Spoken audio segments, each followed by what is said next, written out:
की audio book आप लोगों ने सुन ली होगी।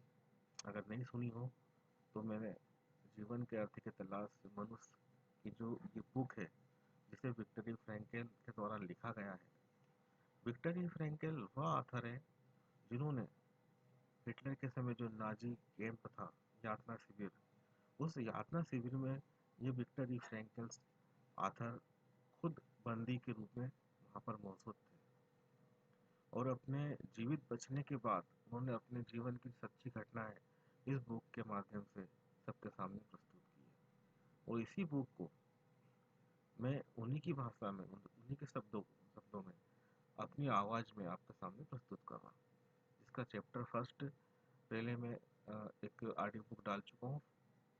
अगर आपको देखना हो तो आप जाके देख सकते हैं। और मुझे मेरा मानना है, मेरा कहना यह है कि आप उस चैप्टर फर्स्ट को जरूर देखें, ताकि एक कंटिन्यूस क्रम में इस बुक को हम समझने की कोशिश करेंगे। ये हो सकता है इसका हम यह आउटकम निकाल सकते हैं कि जीवन में हम लोग कई प्रकार की प्रॉब्लम सह रहे हैं, टेंशन में रहते हैं, कहीं जीवन में हमारी समस्याएं हैं, तो उसका समाधान हो सकता है कि इस बुक के अंदर ऑटोमेटिक हो जाए। तो इसी के उद्देश्य से और यातना शिविर में जो हिटलर के समय नाजी कैंप हुआ करते थे, उस नाजी का वर्ड तो हम पढ़ लेते हैं, बोल लेते हैं, सुन लेते हैं, लेकिन उसकी रियल घटनाएं, सच्ची घटनाएं क्या होती थी, उसके बारे में भी हम इस ऑडियो बुक के माध्यम से जानने की कोशिश करेंगे। तो नमस्कार दोस्तों, मेरा नाम संतोष कुमार है। जीवन के अर्थ की तलाश में मनुष्य का चैप्टर 2 विक्टर फ्रैंकल द्वारा लिखा, प्रकाशित यह चैप्टर 2 मैं आपके सामने प्रस्तुत कर रहा हूँ। इस चैप्टर का जो पहला टाइटल है वो है प्रीमियम कूपन का उपहार। क्योंकि यह कहानी एक आम कैदी के रूप में मेरे अनुभवों पर आधारित है, इसलिए यह बहुत ज़रूरी हो जाता है कि मैं पूरे गर्व से ऐलान कर दूं कि शिविर में मेरे केवल कुछ आखिरी सप्ताहों को छोड़कर मुझे किसी डॉक्टर या मनोवैज्ञानिक के रूप में काम पर नहीं रखा गया था। मेरे कुछ सहकर्मी किस्मत वाले रहे, जिन्हें शुरुआत से ही ऐसे पद मिल गए और वे बंदियों को रद्दी कागज के ढेर से बनी बैंडेज लगाकर प्राथमिक चिकित्सा ही देते रहे। मैं तो कैदी नंबर 1,19,104 था और मेरा अधिकतर समय रेलवे पटरियों के लिए खुदाई करते हुए और पटरियां बिछाते हुए बीतता था। एक बार मुझे एक बड़ा मुश्किल काम सौंपा गया था। मुझे अकेले ही एक सड़क के नीचे से वाटरमैन के लिए सुरंग खोदनी थी। आखिर मेरी कड़ी मेहनत रंग लाई। 1944 में क्रिसमस से ठीक पहले मुझे उपहार स्वरूप तथा कथित प्रीमियम कूपन दिए गए। ये कूपन उस निर्माण कंपनी की ओर से दिए गए थे जिसके पास हमें गुलामों की तरह बेच दिया गया था। कंपनी की ओर से सिविल अधिकारियों को प्रतिदिन हर कैदी के लिए एक निश्चित धनराशि का भुगतान किया जाता था। कंपनी को एक कूपन 50 फेनिंग मतलब डच सिक्का पड़ता था। हर कूपन के बदले में 6 सिगरेट ली जा सकती थी। अक्सर वे कूपन उनकी अंतिम तिथि निकलने के बाद ही दिए जाते थे, इसलिए उनका कोई मोल नहीं रह जाता था। लेकिन मैं 2 असली कूपनों का मालिक भी बन गया था, जिस पर मुझे बड़ा गर्व था। उन 2 कूपनों के बदले में 12 सिगरेट ली जा सकती थी, पर इससे भी अहम बात यह थी कि उनसे 12 सिगरेट के बजाय 12 कटोरे सूप भी मिल सकता था। भूख से हमेशा तड़पने वाले हम बंदियों के लिए 12 कटोरे सूप का लालच एक बड़ी बात थी। दरअसल धूम्रपान की खास सुविधा तो केवल कापोस को ही मिली थी, जिन्हें साप्ताहिक कूपनों के साथ उनका पूरा राशन दिया जाता था। अगर कोई बंदी किसी वर्कशॉप या गोदाम में काम करता था, तो उसे भी कभी-कभी खतरनाक काम करने के बदले में कुछ सिगरेट इनाम स्वरूप दे दी जाती थी। इस मामले में केवल वही लोग अपवाद थे जो अपने जीने की आस छोड़ चुके थे और अपने अंतिम दिनों का पूरा आनंद लेना चाहते थे। हम जब भी किसी साथी को उसकी अपनी सिगरेटों के भंडार को फूकते देखते तो समझ जाते थे कि उसने अपने जीने की आस छोड़ दी थी। जीने की आस को यूं एक बार खो देने के बाद उसे दोबारा पाना बहुत मुश्किल या लगभग नामुमकिन होता है। अगर कैदियों के अनुभवों और निरीक्षणों से तैयार सामग्री का अध्ययन किया जाए तो यह देखा जा सकता है कि बंदी शिविर के लिए बंदियों के मन में होते थे। उसे शिविर में भेजे जाने का चरण, बंदी शिविर में मग्न होने का चरण और उसके आज़ाद होने के बाद का जीवन।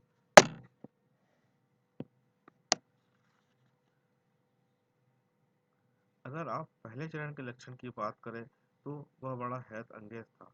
हालात ऐसे होते थे कि शिविर में दाखिल होते समय हर बंदी लगातार सदमों का सामना करता था। मैं आपको अपने ही दाखिल से जुड़े सदमे की मिसाल देता हूँ। काफिले की दास्तान। पिछले कई दिनों से करीब 1500 बंदी चौबीसों घंटे सफर कर रहे थे। रेलगाड़ी के हर डिब्बे में 80 कैदी यात्रा कर रहे थे। सभी कैदियों को उनके सामान के ऊपर ही लेटना पड़ता था, जो कि उनकी बची कुची निजी संपत्ति कही जा सकती थी। रेलगाड़ी के डिब्बे कैदियों के इस तरह ढुसे हुए थे कि केवल खिड़कियों के ऊपरी हिस्से से ही दिन के प्रकाश की हल्की सी झलक मिलती थी। हर कैदी इसी उम्मीद में जी रहा था कि वह गाड़ी उसे किसी हथियार बनाने वाले कारखाने की ओर ले जा रही है, जहां उसे एक बंधुआ मजदूर की तरह काम करना होगा। हम यह भी नहीं जानते थे कि अभी तक हम सिलेसिया में ही हैं या पोलैंड पहुंच गए। इंजन की सीटी स्वर ऐसी करुण व तीखी पुकार जैसा लगता था मानो गाड़ी यात्रियों के बोझ तले दबकर करहा रही हो, जबकि यह गाड़ी अपने यात्रियों को एक विनाश की ओर ले जा रही थी। इसके बाद गाड़ी किसी बड़े स्टेशन के पास सन्टी करने लगी।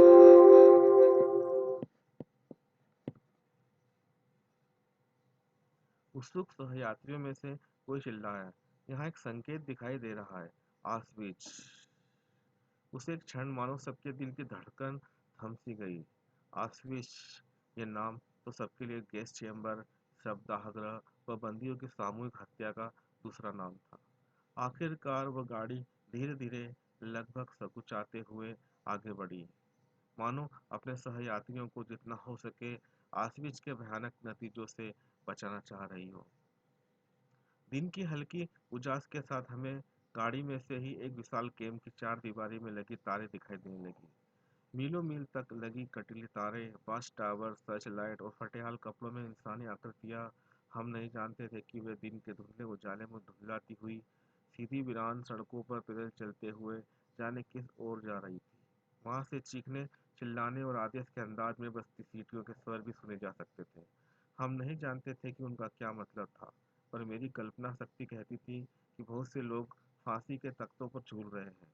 मुझे डर तो लग रहा था, पर मैंने खुद को संभाल लिया, क्योंकि अब तो हमें हर जगह ऐसे ही भयंकर दृश्यों और अनुभवों का गवाह बनना था। आखिरकार हमारी गाड़ी मंजिल पर जा पहुंची।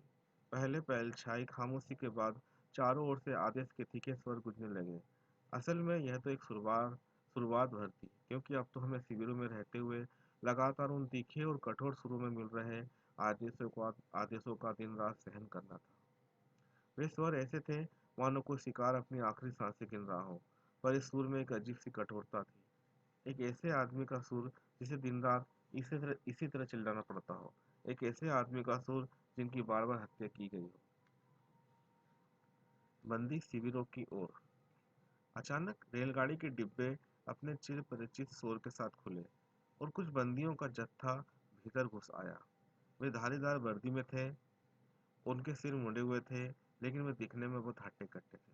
वे सभी यूरोपियन भाषा में बोल रहे थे, जिसमें लगभग एक निश्चित मात्रा में हास्य भी शामिल था, जो हमें ऐसे हालात में बहुत ही घिनौना लग रहा था। जिस तरह डूबते इंसान के लिए तिनके का सहारा भी बहुत होता है, उसी तरह मेरे मन में छिपे आशावाद ने इस सोच को बढ़ावा दिया। ये कैदी दिखने में भले चंगे लगते थे, सही सलामत है और आपस में हंसी मजाक भी कर रहे थे। कौन जाने, शायद मुझे भी उनके जैसा ही कोई पद सौंप दिया जाए। मनोरोग चिकित्सा की एक निश्चित अवस्था होती है, जिसे मौत की सजा, रद्द होने का भ्रम, डिल्यूजन ऑफ रिप्रीव के नाम से जाना जाता है। जिस व्यक्ति को प्राणदंड दिया जाना है, वह अपनी मृत्यु के ठीक पहले यह भ्रम पाल लेता है कि शायद उसे आखिरी पल में माफी मिल जाए, उसकी मौत का हुक्म वापस ले लिया जाए। हम सब भी इसी तरह आशा की डोर को थामे रखते हैं और आखिरी पल तक यही मानते रहते हैं कि हमारे साथ कुछ भी बुरा नहीं होगा।